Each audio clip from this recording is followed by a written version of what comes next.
बिस्मिल्लाहिर्रहमानिर्रहीम। अस्सलाम वालेकुम फ्रेंड्स। आज मैं आपको 3 से 4 साल के बच्चे के लिए फ़्रॉक की कटिंग और स्टिचिंग बताऊंगी। उसके लिए बॉटम पार्ट के लिए मैंने लेंथ ली है 22 इंचज़ और इसकी विड्थ ली है 38 इंचज़। अब मुझे इसके लिए नीचे लाइनिंग के लिए कपड़ा कटिंग करना है, तो लाइनिंग के लिए भी मैंने इसकी लेंथ सेम 22 इंचज़ ली है और जो इसकी विड्थ है वो 30 इंचज़ ली है।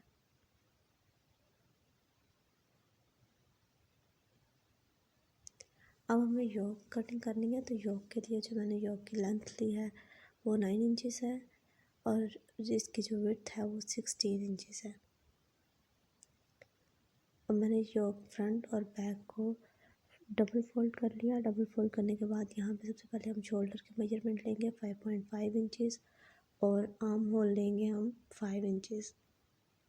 यहाँ पे हम इसकी राउंड शेप ड्रॉ करेंगे। ये फ्रॉक जो है वो टोटल जब रेडी हो गई ये 27 इंचज़ होगी। चेस्ट के मेजरमेंट हम लेंगे 6.5 इंचज़ और उसके बाद वेस्ट के मेजरमेंट लेंगे हम 6 इंचज़। इन दोनों निशानों को आपस में ज्वाइन करेंगे और इन मार्क्स के ऊपर जो आर्म होल का हमने निशान लगाया उसके ऊपर रखते हुए कटिंग करेंगे।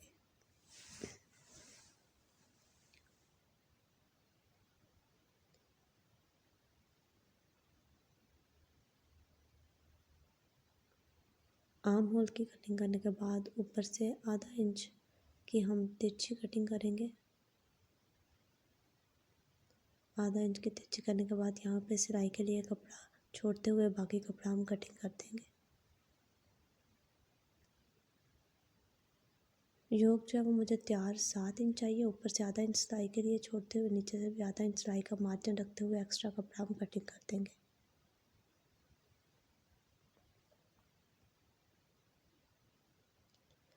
एक्स्ट्रा कपड़ा कटिंग करने के बाद हम फ्रंट साइड के आर्म होल की जो है वो थोड़ी डीप कटिंग करेंगे 1/2 इंच तक।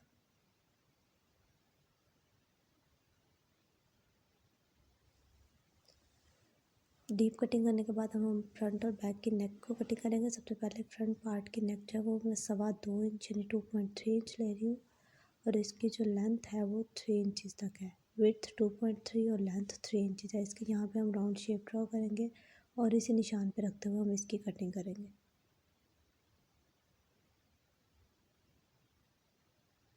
कटिंग करने के बाद हम इसी तरह बैक की नेक को कटिंग करेंगे। बैक की नेक की विड्थ भी हम 2.3 यानी 2.25 इंच रखेंगे और इसकी जो लेंथ है वो हम 1.5 इंच तक रखेंगे यानी 1.5।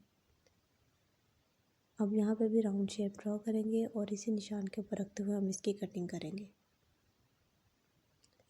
कटिंग करने के बाद हम फ्रंट और बैक दोनों पीसेस के लिए नीचे की लाइनिंग कटिंग करेंगे। यहाँ पे बिल्कुल इसके साथ रखते हुए हमने फ्रंट और बैक की लाइनिंग को कटिंग कर ली है और बैक साइड को मैंने दरमियान में से हाफ कर लिया क्योंकि इस पर मुझे ज़िप लगाना है।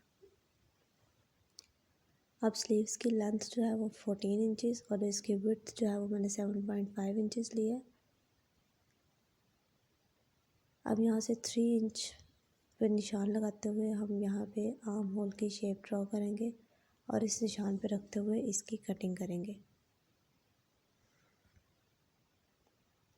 कटिंग करने के बाद जो मुझे स्लीव्स की जो नीचे बॉटम है वो 5 इंचज़ रखूँगी, जो रेडी होकर मेरा 4 इंचज़ तक रह जाएगा।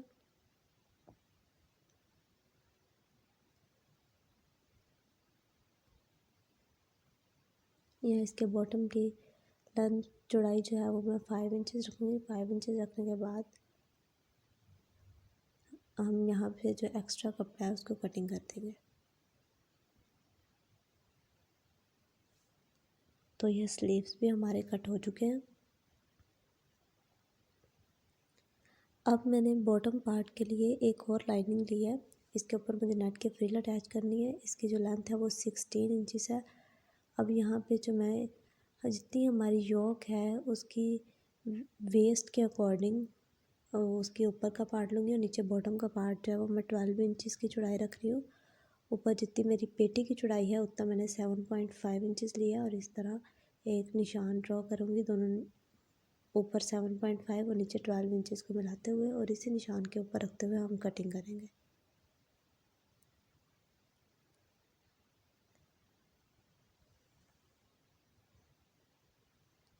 कटिंग करने के बाद यहाँ पे मैं हार्ड नेट, इसके मेरे पास स्ट्रिप्स हैं, इसकी लेंथ आप अपने अकॉर्डिंग ले सकते हैं। विड्थ इसकी 4 इंचज़ है, इसमें चुने आएंगी, इसलिए ये जितनी लॉन्ग पट्टी है आप उसके मुताबिक ले सकते हैं। हम इसके वन साइड को स्टिच करेंगे और स्टिच करने के बाद नेट की जो पट्टी है इसको बिल्कुल इसके किनारे के साथ रखते हुए इसको चुने दे के हम सिलाई करेंगे।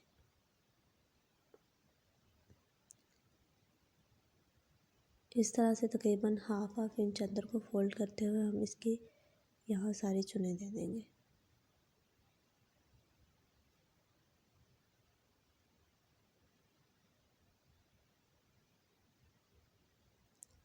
ये देखिए, ये इस तरह हमने एक पट्टी लगा लिया। अब इसी के नीचे जहाँ पे इसकी एंडिंग हो रही है वहाँ पे ये देखिए मैंने एक हल्का सा निशान ड्रॉ करेंगे, निशान लगाएंगे और इसी निशान के ऊपर रखते हुए हम अपने नेट के दूसरे पीस को अटैच करेंगे।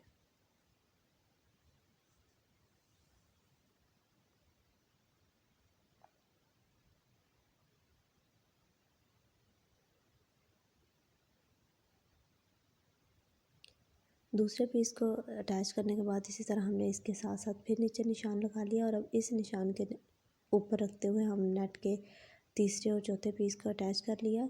इस तरह हमारा ये जो बॉटम का सबसे लास्ट वाली लाइनिंग है वो रेडी हो गई है। अब दूसरे वाली लाइनिंग जो हमने 22 इंचज़ लॉन्ग ली थी उसका यहाँ पे हम 1.25 इंच यानी 1 इंच से थोड़ा कम छोड़ते हुए लंबी फुल सिलाई करते हुए हमने एक सिलाई लगाई है, फिर पाँव के वक्फे पे दूसरी सिलाई लगाई है। सिलाई लगाने के बाद हम इसकी उल्टी साइड से इसके धागों को लेंगे, सीधी साइड वाले नहीं उल्टी साइड वाले धागों को लेंगे और इस तरह इन्हें खींचते हुए इनकी गैदरिंग करेंगे।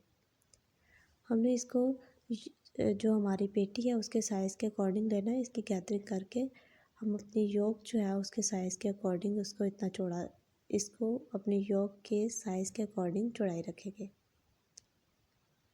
ये देखिए मेरी योक का हाफ और इसका हाफ बिल्कुल बराबर आ रहा है। अब मैं इसकी दूसरी साइड से दूसरे हाफ के लिए गैदरिंग लूँगी। ये देखिए गैदरिंग करने के बाद ये मेरे योक के बिल्कुल बराबर आ रहा है। इसी तरह हम इसकी बैक साइड के लिए भी गैदरिंग करेंगे। तो ये मेरी फ्रंट और बैक की मैंने ये चुने, ये जो गैदरिंग है वो धागा खींच के कर लिया। अब इसकी एक साइड के हम स्टिच करेंगे, एक साइड पे सिलाई लगा ली है। अब हम इसका ऊपर का जो पार्ट है उसके लिए भी सेम हाफ इंच से थोड़ा कम 1.25 इंच पे इसकी गैदरिंग करेंगे फुल सिलाई को लेके और पाँव के वक्फे पे सिलाई लगाते हुए। इसी तरह हमने फ्रंट पार्ट की भी कर ली और इसकी भी एक साइड की स्टिच लगा ली है। अब जो ऊपर वाला पार्ट है उसकी उल्टी साइड और इस जो लाइनिंग वाला पार्ट है इसकी सीधी साइड, इनको ज्वाइन करेंगे और इसके ऊपर रखेंगे हम अपनी ये जो नेट वाला हिस्सा है और इसकी भी नीचे वाली लाइनिंग की उल्टी साइड और इसकी सीधी साइड को आपस में मिलाते हुए इन तीनों को इकट्ठा रखते हुए हम इसकी सिलाई लेंगे। जो चुनों वाली सिलाई है उस सिलाई के ऊपर रखते हुए हम इन तीनों को आपस में ज्वाइन करेंगे।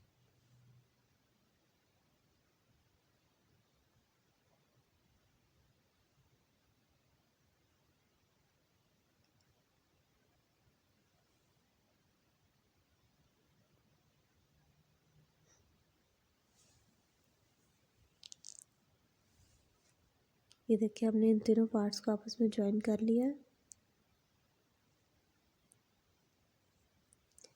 ज्वाइन करने के बाद अब हम योक तैयार करेंगे। तो देखिए योक की सीधी साइड और लाइनिंग की राइट साइड दोनों को आपस में मैंने मिला दिया। मिलाने के बाद मैं यहाँ पे इसकी नेक के बिल्कुल किनारे किनारे पे पाँव का की सिलाई का वक्फा छोड़ते हुए सिलाई लगाऊंगी और उसके बाद कट लगाने के बाद हम अपने लाइनिंग के इस कपड़े पे सिलाई लगाएंगे। लाइनिंग के कपड़े पे सिलाई आनी चाहिए। लाइनिंग के कपड़े पे सिलाई लगाने के बाद हम इसको उल्टी साइड पे फोल्ड कर देंगे। अब ये मेरे पास बैक साइड है, यहाँ पे अब मुझे ज़िपर अटैच करना है। तो यहाँ पे देखो ज़िपर के जो टिथ है उसको अंदर वाली साइड पे रखते हुए और इसकी जो किनारा है उसको बाहर की साइड रखते हुए हम इसके बिल्कुल किनारे किनारे पे सिलाई लगा लेंगे। इस तरह ज़िप के बिल्कुल किनारे किनारे पे हम सिलाई लगाएंगे और सिलाई लगाने के बाद जितनी ज़िप आपको लगानी है उतनी रख के बाकी को आप लॉक कर देंगे। अब मैंने ज़िप का सिलाई लगाने के लिए मैंने मशीन का जो पाँव है वो चेंज किया है। अब इसके जो टिथ हैं, ज़िप के टिथ, इसके बिल्कुल साथ साथ हमने सिलाई लगानी है और जहाँ तक ज़िप आपको चाहिए वहाँ पे जाके इसे लॉक कर देना है।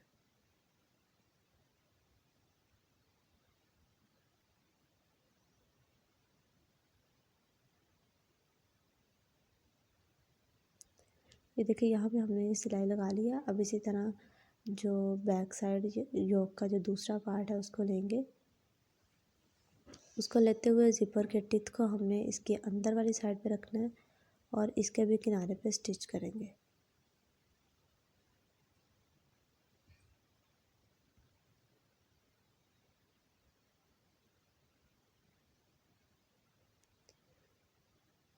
ये देखिए इसके किनारे पे स्टिच लगाने के बाद हमने इसके भी टिथ के बिल्कुल साथ साथ स्टिच लगा लिए। अब इसके नीचे की साइड को बंद करने के लिए हम इस ज़िपर को हटाएंगे।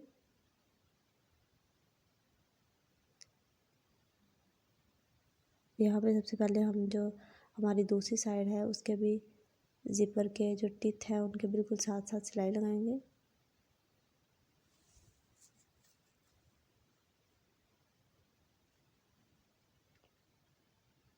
सिलाई लगाने के बाद अब हम ये जो नीचे हमारा ओपन साइड है इसको क्लोज़ करेंगे। तो यहाँ पे ज़िप को हम आगे की तरफ हटा के ये जो कपड़ा है इसको इस तरह पकड़ते हुए यहाँ से इसकी सीधी सिलाई लगा देंगे।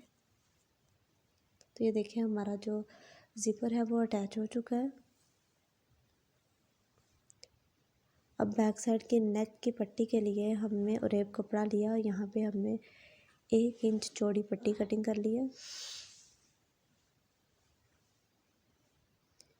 1 इंच चौड़ी पट्टी करने के बाद कटिंग करने के बाद यहाँ पे इसको यहाँ अटैच करेंगे इसके साथ।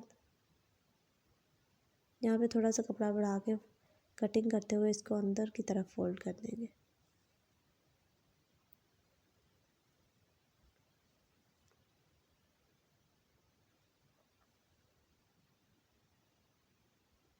और इसी तरह हम दूसरी साइड पे भी अटैच करेंगे।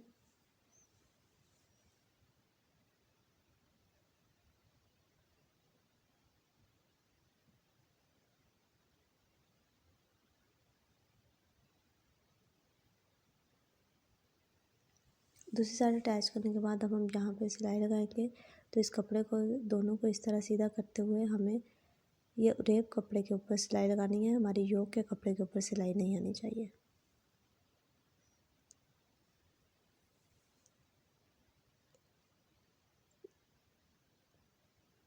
इनको सिलाई लगाने के बाद अब हम फ्रंट और बैक साइड को जोड़ेंगे।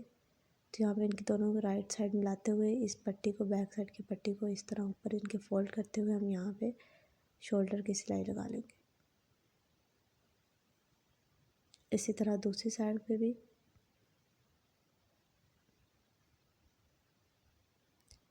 सिलाई लगाने के बाद हम जो बैक साइड की नेक है की जो पट्टी है उस पर तरपाई कर देंगे। अब हम यहाँ पे स्लीव्स अटैच करेंगे। दोनों की राइट साइड स्लीव्स की और योक की राइट साइड को मिलाते हुए हम इस तरह स्लीव अटैच करनी है और अटैच करने के बाद हम एक साइड की फिटिंग की सिलाई लगा लेंगे। उसके बाद अब हम यहाँ पे इसको मैंने एक साइड से थोड़ा सा ओपन कर लिया। एक साइड हमने इसकी सबकी स्टिच कर ली थी। अब सबसे पहले ये जो नेट का ऊपर का पार्ट है इसकी हम एक साइड की स्टिच लेंगे। ये देखिए इसके बाद ये जो नीचे वाली लाइनिंग है इसको पकड़ते हुए हम इसकी भी साइड की स्टिच लगा लेंगे।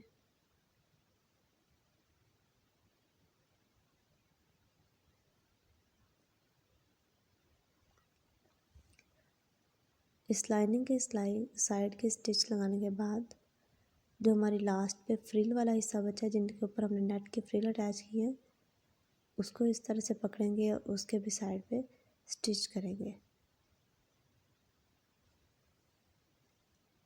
इस तरह ये जो हमारा नीचे बॉटम का पार्ट है इसको हमने दोनों साइडों से स्टिच कर लिया है और जो योक है उसको भी हम दोनों साइडों पे उसकी फिटिंग की सिलाई लगा लेंगे। अब यहाँ पे ये जो खुला हुआ हिस्सा है इसको थोड़ा सा सिलाई करके ऊपर फिक्स कर देंगे। ये देखिए अब हमने योक की भी दोनों साइड की फिटिंग की सिलाई लगा ली है।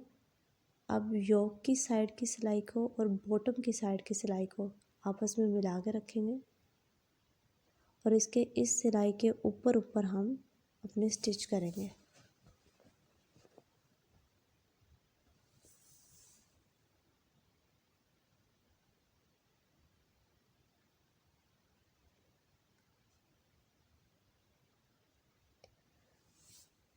इसे स्टिच करते हुए लेके जाएंगे कि हमारे जो बॉटम पार्ट की जो दूसरी साइड की सिलाई है वो योक की जो हमारी दूसरी फिटिंग की सिलाई है उसके बिल्कुल बराबर आनी चाहिए। फिटिंग योक और बॉटम पार्ट को अटैच करने के बाद यहाँ पे हम जो नीचे है इनके कपड़ों को सादा फोल्ड कर देंगे। फोल्ड करने के बाद यहाँ पे अब मैंने 4 इंच चौड़ाई में पट्टी दी है और इसकी जो लेंथ है वो 50 इंच है। तो यहाँ पे मैं इसको उल्टा फोल्ड करके यहाँ पे सिलाई लगाऊंगी। सिलाई लगाने के बाद मैंने इस पट्टी को सीधा किया है और सीधा करके इसके यहाँ पे जो एजेस हैं जो इसके स्टार्टिंग पॉइंट्स हैं वहाँ पे मैंने इसको स्टिच कर लिया। अब यहाँ पे इस बेल्ट के दरमियान को और योक के दरमियान को रखेंगे और यहाँ पे मैं इसको नीडल से इसके स्टिच लगा लूँगी। हाथ से मैं इसके स्टिचेस लूँगी दरमियान में भी और दोनों फिटिंग की सिलाइयों पर भी। तो ये देखिए ये हमारी फ्रॉक जो है वो रेडी हो चुकी है। इसके ऊपर दरमियान में मैंने फ्लावर अटैच कर दिया। अगर आपको वीडियो अच्छी लगी हो तो लाइक कीजिएगा, चैनल को सब्सक्राइब कीजिएगा, दुआ में याद रखिएगा। आपसे मुलाकात होगी अगली वीडियो में, तब तक के लिए टेक केयर, अल्लाह हाफ़िज़।